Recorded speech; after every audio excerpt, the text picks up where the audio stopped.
बिस्मिल्लाहिर्रहमानिर्रहीम। अस्सलाम वालेकुम। उम्मीद है कि आप सब दोस्त खैरियत से होंगे। आज की वीडियो में हम डिस्कस करेंगे कि YouTube की तरफ से जो मेल आई है टैक्स के रिलेटेड, उसी के बारे में हम बात करेंगे। इंशाल्लाह आपको ये वीडियो बहुत पसंद आएगी। वीडियो शुरू करने से पहले एक छोटी सी रिक्वेस्ट है कि आप हमारे इस चैनल को सब्सक्राइब कर दें और साथ बेल आइकन के बटन को भी ज़रूर प्रेस कर दें।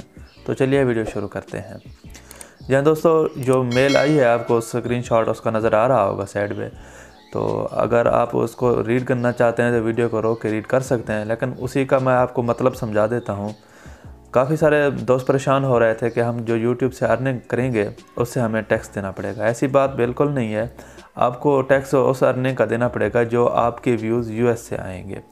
जी हाँ दोस्तों, अगर आप अर्निंग US से कर रहे हैं उससे आपको 24% टैक्स देना पड़ेगा।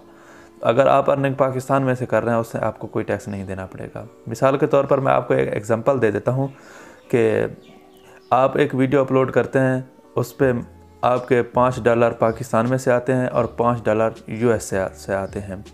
तो जो $5 आपके पाकिस्तान में से आए हैं उससे आपको कोई टैक्स नहीं देना पड़ेगा, और जो $5 US से आएंगे उससे आपको 24% टैक्स देना पड़ेगा। जी हाँ दोस्तों, मतलब कि आप अगर पाकिस्तान से इनकम कर रहे हैं, अगर आपके व्यूअर्स पाकिस्तान में से हैं तो आपको कोई टैक्स नहीं देना पड़ेगा। तो अगर आपके व्यूअर्स US से हैं तो उससे आपको 24% टैक्स देना पड़ेगा। जिन दोस्तों, उम्मीद है कि आपको ये बात समझ आ गई होगी।